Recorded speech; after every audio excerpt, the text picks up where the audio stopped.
What's up, guys? It is Sunday morning, so we're back on the CD collection. I think this is episode 92. I think that's where we're at right now, still in the L section. Sun is barreling in already this morning on me, so if I look a little nuclear, I do apologize. Just going to jump right into this. A lot of metalcore in this particular section of the CD collection. First up, we have A Life Once Lost. This is their debut album entitled Open Your Mouth for the Speechless. It's a longer album title than that. On the spine, it just says Open Your Mouth for the Speechless ... I don't remember the entire album title. This is probably their weakest album anyway. I believe this came in a slipcase, like kind of an O card. Originally, I do not have that. It does have a bonus disc from Metal Blade Records. It's got Metal Blade Records, BMA Recordings, and Robotic Empire, all featuring bands on that little sampler disc. The sampler 2004 sampler disc is, funny enough, better than the Life Once Lost full length, in my opinion. Next up, we have probably my favorite full length from A Life Once Lost. This one is Hunter. I am missing one of their full lengths. I believe there's one between this and the debut. I don't remember. It's not a band that I've just followed just too heavily, and I haven't listened to these in quite some time, but I do know that this was my favorite of their full lengths that I've heard. Just metalcore, kind of groove metal / metalcore. Pretty solid album there. This one wasn't bad either. This one seemed like it got the least amount of attention from A Life Once Lost. This one is entitled Iron Gag. This was released through Ferret Music in 2007, so it's been out for a while. This one's pretty decent. Admittedly, I have not listened to this band in probably a few years, so I can't just give you a in-depth analysis of their material or any of that type stuff because I just haven't listened to them in forever. And then we have, I think this is their last full length. This one is entitled Ecstatic Trance. I believe the band is no longer together. I think one of the members posted something not just too terribly long ago that this project was just kind of put to bed, put to rest, and you've heard everything that you're going to hear from this band. This Ecstatic Trance, when Season of Mist was doing their mystery boxes or grab bags on their US web store, you were getting versions of this in pretty much every one of those grab bags. It's not a terrible album, but they apparently just overprinted these like crazy because I was getting digipacks, jewel cases, and I kept giving them away, and this is just the one that I ended up with in the collection after all those. I don't know how many of those I went through, probably 5 or 6 copies of that particular release in one form or another came into my possession over the course of a few years there. Next up, we have a band. I believe they're out of Sweden. They're kind of black metal. They're more of like a depressive rock for me personally, but they do bleed. They have moments that bleed into like a depressive black metal sound as well. This is Life Lover with their album entitled Conquers. This one is like right slap dab in the middle of their discography. They have several full lengths out. This is my favorite. It is the only one that I own from Life Lover. This one does have a bit more of that depressive black metal feel than some of their other stuff. Some of their other material I have a little bit of trouble getting into, but this one isn't bad. I do enjoy that one quite a bit. Next up, we have some old school death metal out of Germany. This is Lifeless with Beyond the Threshold of Death. This is the debut full length from this band. Came out in 2010. They have a couple other full lengths out, I'm pretty sure, but this is the only one that I own from the band. It's pretty solid. I do enjoy this one quite a bit. I had this one off the shelf listening to it not too terribly long ago. I'm wanting to say I probably picked this up from Paragon Records and one of my orders there. That sounds right in my head. I could be wrong on that, but for me, I think that's where I picked that one up. Next up, we have a band out of Arizona. They have like atmospheric black metal moments, and then they kind of fuse that with blackened death metal moments as well. It's a pretty interesting project. This is a Light Dweller with their full length entitled Apparition. This is the only release that I own from this band. They have quite a few. I think it's a one-person project. This is the only release that I own from the actual project. But they have quite a few up on their Bandcamp. If that sounds like something that might interest you and you want to check it out, I did enjoy this one. Obviously, I enjoyed it enough to pick up the CD copy. But they do have some other stuff available as well. But this is the one that just kind of struck a chord with me and that I wanted to pick up. Next up, we have some death metal out of, I guess, melodic death metal out of California. I think this band is out of San Francisco. This is Light This City with Storm Chaser. This is the only full length that I own from the band. They have one that came out around the time that this one did. I think it was the one that came out prior to this. Was pretty solid as well. At some point, I'll probably pull the trigger and pick that one up. I don't remember what the name was. I got this on eBay a little while ago. It's pretty decent, pretty solid. At some point, I will probably expand on this band's discography when I'm in a mood for some more mellow death and something that you guys know at this point. You follow me long enough, you know that I could just go through phases of what I'm listening to as far as particular genres go. I'll listen to something for a little while, kind of burn myself out on it, and move on to something else. There was a period where I was just showing all atmospheric black metal for almost, I don't know, there was a good little portion there. And now it's kind of death metal, old school death metal. There is still some black metal trickling in, but I've been on a very, very big death metal kick as of late.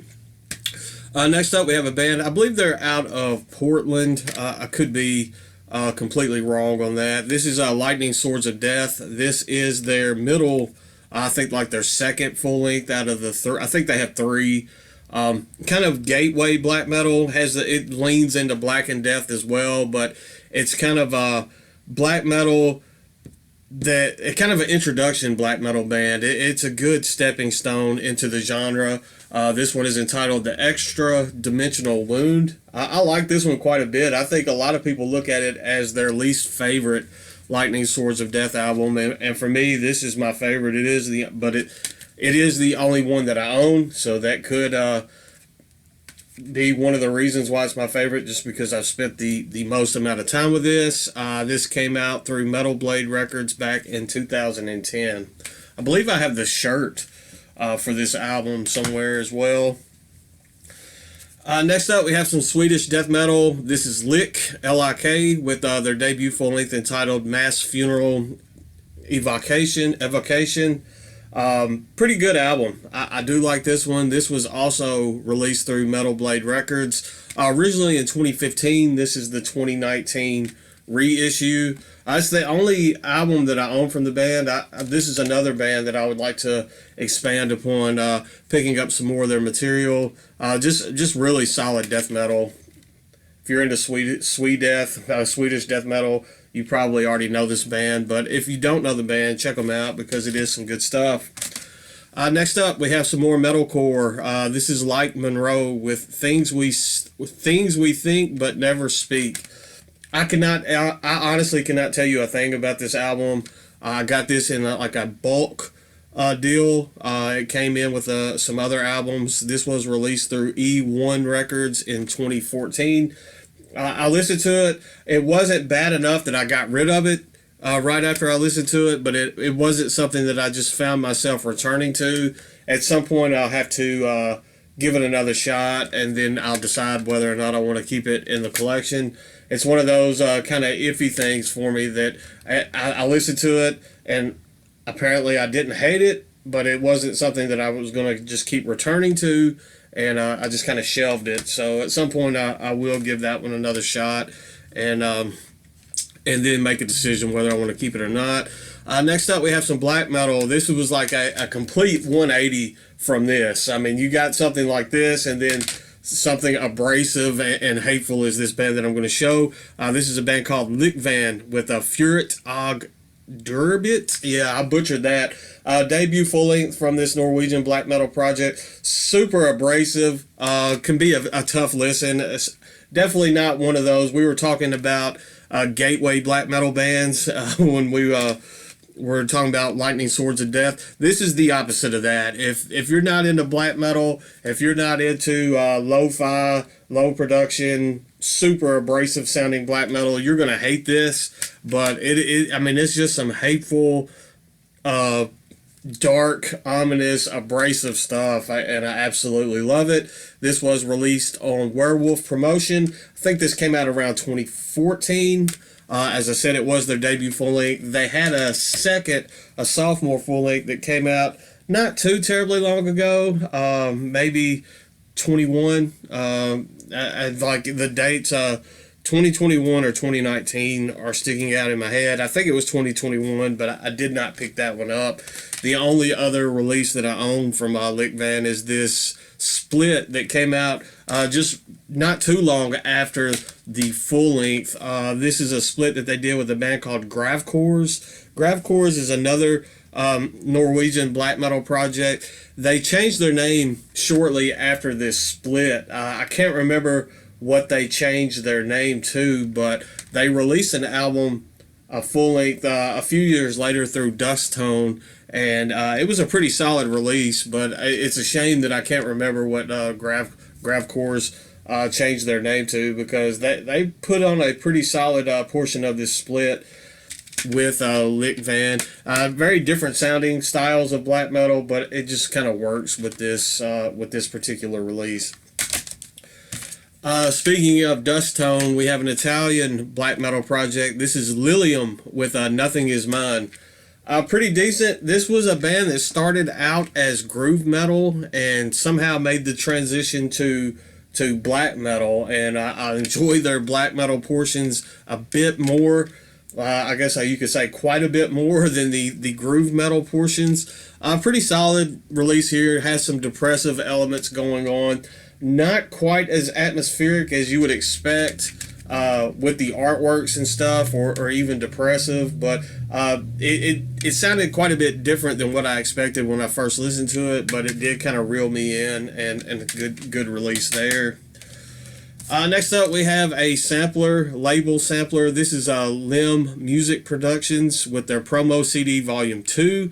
I don't know if Limb Music Products and Publishing is still even around. This came out probably in 2001. I know it's been out for over 20 years. It's a German label. Has a lot of 2000, like 99 through 2001, traditional heavy metal bands and power metal bands on here. Some that were kind of under the radar at the time, but it does have some bigger names, like Rhapsody is on here, Mob Rules is on here. A pretty decent little split here. I mean, compilation here. I haven't listened to it in quite some time, but they're just looking at it and kind of reintroducing myself to it now. It's some stuff in here that I may have to go back. I think I could appreciate it a little bit more now than I did back at the time that originally came out. Next up, here's an album that has me poser confirmed. This is Hybrid Theory from Linkin Park. Don't have to tell you guys anything about this. You already know this. Only Linkin Park album I own. I actually got this in a multi-CD bundle that I picked up at one point, and I just kept this. I did listen to this when it came out back in the day in 2000 when I was in high school when this came out, and I mean, I'm not going to lie, yeah, everybody has some Linkin Parks in their closet. Next up, unfortunately, this is the only album that I still own from this band. Somebody made me a deal a few years ago, and I sold the rest of the discography that I own from them, and now that I hate the fact that I did that, because it's so hard to get their material, and I just haven't rebought it. This is Lividity with Used, Abused, and Left for Dead. Kicking myself for letting those go, but you know, there's times when you need some money and somebody shoots a deal to you that that you just can't refuse. But this one is pretty solid. I'm glad at least I still have this. It's only in this little thin line case because I only have the front artwork and the actual disc. I think that was the reason why I didn't sell this one back in the day, but at least it left me something of theirs to listen to. At some point, I'm going to start hunting those albums back down. Yeah, I mean, it happens. There's a ton of, I look like a hoarder with the amount of albums and stuff that I still own, but I always have like seller's remorse. I'll get rid of something, and then I go back and I'm like, man, I wish I'd have kept my hands on that album. Next up, we have some Epic Doom, kind of progressive Epic Doom. This is the Living Fields with Running Out of Daylight. I believe this was their last full length. It's been out quite some time now. Came out in 2011 on Candlelight Records. Pretty decent. If you're into, it teeters into doom death territory occasionally through this. I think that's more of like the progressive side of things with this, but it does have a very epic doom feel going on throughout. Pretty good album. Haven't listened to it in a while, but it is pretty solid. Next up, we have a band that kind of transitioned from glam to more of a traditional heavy metal style, especially with this album. This is Lizzie Borden with Appointment with Death. This came out in 2007 on Metal Blade. It is the only Lizzie Borden album that I own. Got this in that bulk lot of Metal Blade material. Pretty decent album. This was one of the ones that I put off listening to for quite some time. It just wasn't something that was reaching out to me that I wanted to listen to when I got all of those CDs in. But when I listened to it, it was actually a pretty solid album. So definitely worthwhile of holding a place in the collection now. Next up, we have a very early Gorehouse Productions release. I think this was the fourth release that label ever put out, and I absolutely love this. This is Loathsome with Born from Rot, kind of thrashy death metal. You would think that's just some straight up brutal death metal by looking at the artwork and stuff there, but it is a very thrashy style of death metal. I don't know if Loathsome is still around or not. This is the only full length that I own from them. I'll have to look into to see if they have some more stuff out. I know that they've got an EP or something. I think it's on my want list on Discogs and stuff, but this full length I absolutely love. Just thrashy, fun death metal. Next up, we have it's listed as ambient black metal. The black metal parts are sprinkled few and far between within these releases, but it's absolutely beautiful music, and it is a project that I've just come to adore. This is Lord Agaros. This is their second full length, entitled As a Sin. The first full length is entitled Him, and it's been a process for me to try to find a physical format of that debut full length, but I do own all of the other full lengths. Next up, this is my absolute favorite. This is just a beautiful, beautiful album. This is Lord Agaros with Of Beauty and Sadness. This is the one that kind of was my introduction to the project, and I listened to it and I absolutely fell in love with it. I listened to it over and over. Hit me at a point in my life where it felt like the music and just this release just was at a perfect time for me to listen to. It was everything, like the stars aligned for me to fall in love with this release, and I absolutely did. We have the follow-up to that entitled Demiurgo Digipack format. I believe almost all of these were released through My Kingdom Music. There we go on the inside there. Pretty solid release here as well. Then I kind of didn't listen to them for a while, and I don't know if there was a little break in the releases or what, but then we have the Nothing at All full length. This one kind of reeled me back in. I kind of just quit paying attention to the band. This came out in 2016. I was like getting my groove going here on YouTube, getting started, and when this one came out, and I do like this one quite a bit as well. And then we had another break, and then the newest full length came out last year. It's entitled Coin, and I absolutely love this release. This one, they had a bit more of the black metal portions coming to light on the album, and I think that's why I like this one so much. Next up, we have some sludge metal. I forget where this band is from, maybe Portland. At this point, just saying something's out of Portland, and you're probably going to end up being right or something. This is Lord Dying with Poison Altars. Solid slab of sludge metal released through Relapse Records. This is the only release from Lord Dying that I own. I think I got this copy on eBay. Fairly cheap. I purchased quite a bit on eBay. I don't do the collection updates all the time now like I used to, but if I get back in it, you would be surprised with how many albums I get in that I actually purchased on eBay. Next up, we have a Lord of the Rings soundtrack. This one is from the Fellowship of the Ring. I absolutely love Lord of the Rings. I'm sure most of you guys know that. Anybody that knows me kind of knows that I love Lord of the Rings. I want to pick up some more of the scores and the soundtracks from the films, but this is the only one that I own at the moment. I believe I bought this one from Amoeba Records online, and it still has the Amoeba sticker on that. Next up, we have Lordy. I don't even know how to describe this band. They wear costumes kind of like War, band out of Finland. Mr. Lordy is the name of the singer. Kind of hard rock / heavy metal, very accessible style stuff. This is their full length entitled Deadache. I wasn't a huge fan of this particular album.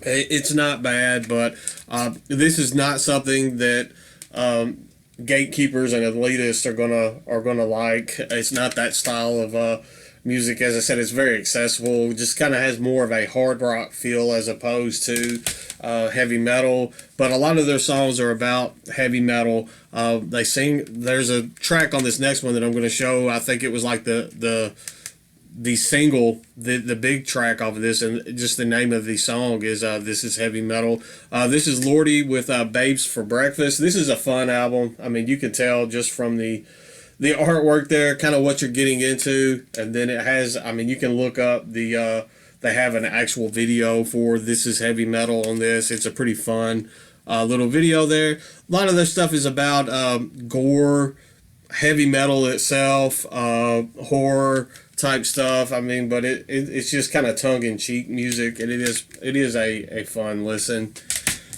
Next up, a band that I should absolutely hate, and for some reason or another, I just fell in love with this project. Unfortunately, there will probably, I'm pretty positive there will be nothing else ever released from this band. A lot of you probably would hate this anyway, but this is Lourdes with Thin Line. This was released through Chugcore back in 2015. This was limited to 30 copies. I have number 29 out of 30. This is entitled Thin Line. I don't know if I said that. It's kind of nu metal / deathcore / metalcore / trap beats. Yeah, I know it sounds horrible, and for a lot, I'm not going to pull it out of the case because it's just in this little wallet, but I know a lot of you think that sounds awful, and I'm sure a lot of you would think it's awful when you listen to it, and I don't know why this band just kind of resonated with me the way that it did. And then I have their full length. This one is entitled In Between Misery and Apathy. I like this, but just that Thin Line EP, for something I'm not sure why, but that Thin Line EP just grabbed me and sucked me in, and I still like this one as well, but it's something that I absolutely should not like at all, but I do. So, I mean, when you have deathcore screams over top of trap beats, that sounds like something that I'm going to steer far, far, far away from, and I don't know why that one just sucked me in the way that it did. And then the last one I'm going to show today is some more metalcore. Go figure. This is Losing Skin with Infinite Death. Infinite Death is the name of the album. This was released on Blasphemer Records. Pretty heavy style of metalcore. Kind of teeters into deathcore territory at times, and it's pretty good. I know you hear metalcore and it kind of makes you not want to even listen to it. But this has one of the members from the band Forest King on this, and it kind of death metal, folky death metal. But I don't know. This is a very heavy style of metalcore, and I do recommend checking this one out if you feel so inclined. I dig it. I think the band is out of Seattle. Not sure if they're still around or not. I think that's the only full length that they ever put out, but I do dig that release there. That's all for this video. I'm not going to tell you guys that I'm going to have a collection update for you this week. I want to. I mean, I have the stuff from the show that I picked up last week. I have the stuff from the show that I picked up last month. I have a lot of stuff that's come in the mail, and I'm so slow at getting the videos out now. At the very least, I'll be back next week for another one of these collection videos. These kind of take up the majority of the channel at the moment, for better or worse. I enjoy doing them. Those of you that have been the hardcore followers of this seem to be enjoying it as well. So as long as I'm enjoying it and doing what I like, I think we're in a good place. It might not be what everybody wants, but I'm enjoying it, and those that are watching are enjoying it. So that's just kind of where we're at with the channel now. That's all I've got for today. I hope you guys have a good week. Stay classy, stay metal, all that good stuff, and I will see you guys soon, I promise.